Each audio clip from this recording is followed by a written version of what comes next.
Well, after 8 years of minimalism, over 700 videos here on YouTube, and getting to help thousands of women achieve minimalism in their own homes, I thought it might be good if we just go back to the basics. So in this video, we're gonna answer these questions. What is minimalism? What are the benefits? What are the drawbacks? Why can it be somewhat difficult to achieve? And we'll also cover a few myths that I think are really important to dispel. Well, hi, I'm Dawn from The Minimal Mom. If we haven't met before, I'm married to Tom and we have 4 kids, ages 8 through 13. We've called ourselves minimalists for 8 years now, and we live in Minnesota just outside of the Twin Cities. Our home is roughly 1,300 square feet, and 8 years ago, I decided to get rid of about 85% of our stuff. We have continued to maintain that and find that minimalism has made our life so much better and so much easier. So we're gonna get started with what minimalism is, and if you wanna see other videos in this series, be sure to check out the playlist in the description or at the end of this video. So what is minimalism? Here's what the Merriam-Webster dictionary has to say. Minimalism is a style or technique, as in music, literature, or design, that is characterized by extreme spareness and simplicity. So you'll actually find if you look up minimalism, there isn't actually a definition of how it pertains to our actual homes and households. So here's what Joshua Becker, a well-known minimalist, defines it for himself. He says that minimalism is the intentional promotion of the things we most value and the removal of anything that distracts us from it. The minimalists say that minimalism is a tool to rid ourselves of life's excess in favor of focusing on what's most important, so you can find happiness, fulfillment, and freedom. And for myself, after 8 years, I would say that for us, minimalism means that we only keep items in our home that adds value. So it could add value by being useful, it can make our lives easier, or it could be something that we enjoy looking at or find beautiful in our homes. So once items come into our home, if they are no longer adding value, then we decide to invite those items to leave again, because I see physical items as tools to make our lives easier and better. And if they are not fulfilling that purpose, then it doesn't seem like a good use of my time to continue to manage those physical things. All right, now let's get on to the benefits of minimalism. The list that I was able to come up with was staggering. When I actually started writing out all of these benefits, it was even more than I was initially thinking of. So here are some of the benefits. Less stuff to manage, less stress. There's really good scientific evidence now of the link between stress and clutter in your home. Less discontent, more time to do what you would like to do. Through this process, you may discover your purpose or mission in life. You have more time and flexibility to focus on your health. It's more friendly to the environment. You'll find that you have less comparison or desire to keep up with the Joneses. You'll spend less time looking for lost items and less money on replacing items that you just don't know where they are. You'll also find increased productivity, happiness, and creativity. Less cleaning and much easier to clean, a greater sense of well-being, better sleep, more time and energy to help others, and more job flexibility, because many find that as they declutter and simplify their homes, they have more room in their budget as well. Also, more housing flexibility. You may find that you don't need to have a larger house or bigger house once you decrease the amount of items in your home. You might find that it's easier to entertain, so you're more likely to entertain and have people over to your home, and your home becomes a more peaceful place to be, which has a very positive impact on relationships. But probably one of my favorite is that I feel like a better mom and wife. Now, a messy home is not a sign of being a bad mom, and we shouldn't find our self-worth in our home. But for me, I could never get behind the idea that good moms have messy houses, right? I just never felt at peace or content in our home when it was messy. So I've found for my own mental well-being and for the amount of energy that I feel like it takes to raise kids and to manage a household, I feel like a better mom and better manager of our household now that is so much more simple. But again, we don't have to have a clean or tidy house to be good moms, but it's just amazing how I do feel a lot more confidence in that department now that our home is simplified.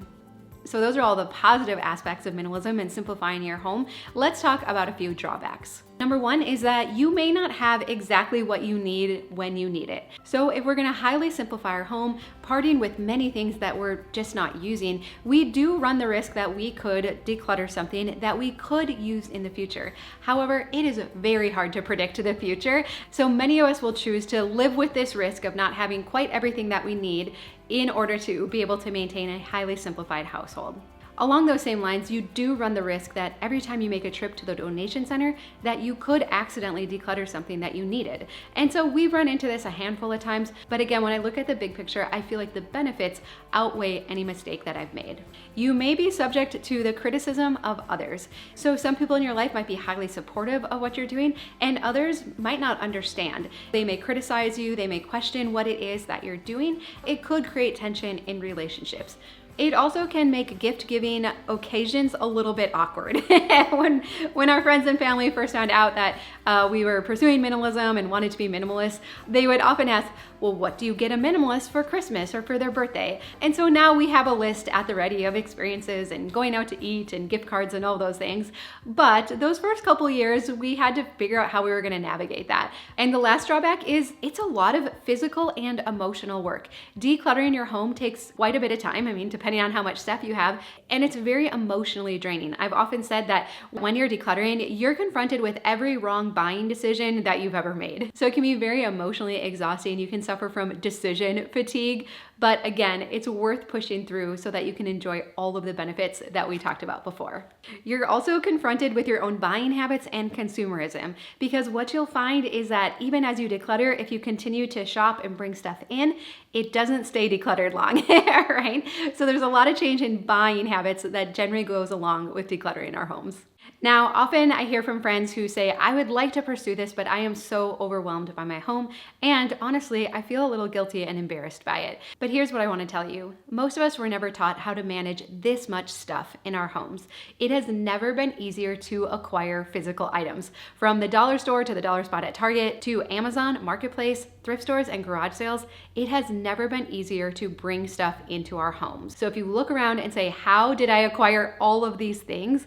That probably plays a big role into it. All right, so let's talk about one other reason why it's sometimes difficult to achieve minimalism, and then we'll wind up with a couple myths that I want to dispel as well. So along with it never being any easier to acquire things, we've also never experienced so much marketing pressure. So marketing really started to become prevalent in the early 1900s when big companies and marketers realized that they could pretty easily influence the American public. I know this takes place in other parts of the world too, but it's been fascinating to learn about this and the tactics. And now, of course, it has just gotten more and more sophisticated to the point where many companies use MRI machines to test products and sales and different food recipes to make sure that they are compelling and addictive. You actually have the cards stacked against you. For every problem or inconvenience that we face, marketing says, don't worry, there is a solution for that, and often in the form of a physical item that you can buy. You are being hunted down and in a way manipulated to buy all of these things. So again, we come to this place with our house very overwhelmed with things, quite honestly, but the good news is as you work to declutter your home, you realize that a lot of the marketing was just lies, that the products they were promoting did not live up to the hype, they didn't solve the problem that they said they were going to, and so instead of continuing to keep those items in our house, to continue to spend our precious time and energy on managing those things, let's decide to move those things out, knowing that through this process, we're gonna be much better consumers in the future. So as we wind up this lesson for today, why don't we talk about a couple myths that are often associated with minimalism. One is that you're somehow roughing it. And so I never want to be camping in my own home, right? We kept everything that makes our lives easier. And so it's not like you're tent camping in a state park. Rather, I've often made the correlation that it's like staying at a very nice vacation rental where you have just the things that you need and no more. Have you ever noticed how relaxing a hotel room or a vacation rental can be? Because there's not all of these extra items to manage. Myth number 2 is that a minimalist home is stark and cold and uninviting. And so it was very important to me when we were simplifying our home that it still felt warm and cozy, both for our family and for anyone that would visit. So I think it is completely possible for your home to be warm and cozy and inviting and extremely easy to keep up and to take care of, to keep clean and tidy. Okay, so the final question I have for you is why not? We live in a very chaotic, loud, and noisy world right now, and I believe that we each deserve to have a peaceful home to come home to.